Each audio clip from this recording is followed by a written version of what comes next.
Hi, I am Jenna, and today's video is the death of a twin flame. I think it's important to document for you young people out there what happens when a twin flame passes. And I've only ever saw one other video on this, and so this video just backs up what she said. Now, you have to understand that your relationship does not end when your twin flame passes away. You still have communication with them. It really doesn't matter if you were psychically linked with this person or not. They will find a way to communicate with you. And the next thing that I would like to explain to you guys, that death is a confusing experience. It is documented that many people don't even realize that they passed, because the next life you have the same things that you have down here on earth. And so they walk around and they don't even know that they have passed away many times and that they're in a different place. There are different stories for different people depending on where they go. But in my personal experience, yes, it was confusing for my twin in the beginning. I had discovered the Tibetan Book of the Dead before he passed away, and I read it and I tried it with someone else and it worked. And so I explained this to him, and he was very open to it at that time, and so he believed me. And so when he passed, I was able to read to him from the Tibetan Book of the Dead, and that was very important because it guides them to the spiritual realm. You're actually guiding your loved one to the spiritual realm. So I highly recommend it. The first communication I got with him, that I got from him, was immediately after he passed. And he was very confused. He knew that he had passed, but he seemed to be quite frightened and not knowing what to do. And so I reminded him of the Tibetan Book of the Dead. I reminded him of his amazing ability to meditate, and that he could meditate even longer because he was no longer in the body. Now, when he was alive, he meditated up to 2 and 3 hours at a time, which is excellent. And so he was very, very aware of the spiritual realm. But after he passed, he became rather confused. And so once he started to focus, he stopped talking to me, and I told him it talks about the lights. And there's always a lesser light and a brighter light. And we are to look up, like people who've had near-death experiences.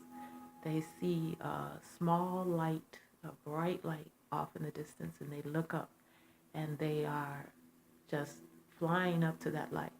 And so that's the experience that he had. He saw this bright white light, and we are to tell them not to be afraid of that light, to look up to that light and to concentrate on it. Now, I didn't hear from him for about 10 days, but I continued to read. It lasts about 31 days or 39 days you're supposed to read to them.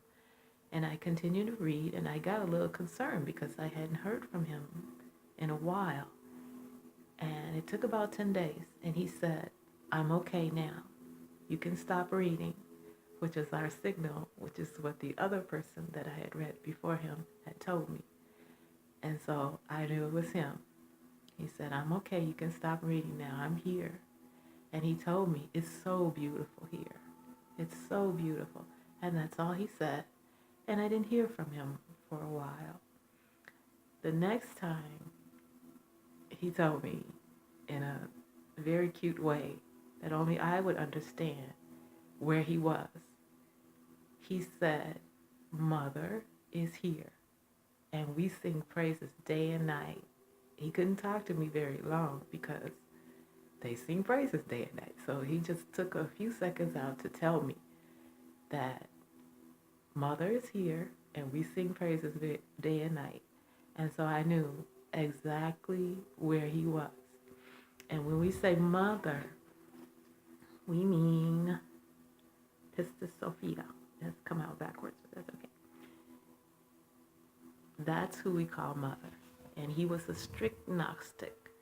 And so that's the most important book that a Gnostic can have. It's the most important Gnostic book. And he read it every day. He read that book every day for 2 hours. He read all the repentances, all of them, every day. And I sat and I listened to him read that every single day. And that's what he did. And so, yes, he was in love with the divine feminine. And he called her mother. We both call her mother. And so I knew exactly where he was. And that made me very happy to know that he had made it home. He was home. And so all I have to do is get there with him.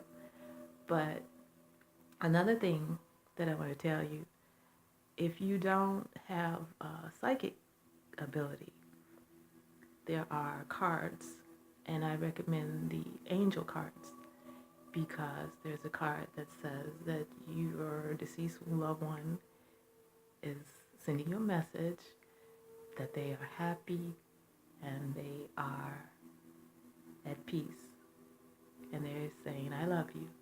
And I get that card in readings all the time. And so that's another way you can hear from them. But something has changed recently, and I think that's what really made me want to make this video, because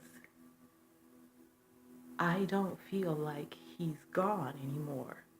When he first passed away, there was this huge empty place in my life. And I just kind of wandered around in circles, literally, because I was so lost. It's like you literally lose half of yourself. I think I lost way more than half of myself. It took me more than a year to remember who I used to be before I married him. And so now it's fine. But I started to feel recently that he's with me, just like when he was alive. I no longer feel that he's not here. I feel that he is here, ever present with me. And that's the best I can explain it to you. But I feel that he's always with me. And so that's a recent change. And I hope that helps. And hopefully you guys won't need to know this information for a long time. But do remember that, no, your relationship does not end when they pass away. They're always there. They always love you. And that is a very comforting thing. Even though they're not physically there, they're always with you. So thanks for watching. You guys have a wonderful, blessed day. Bye.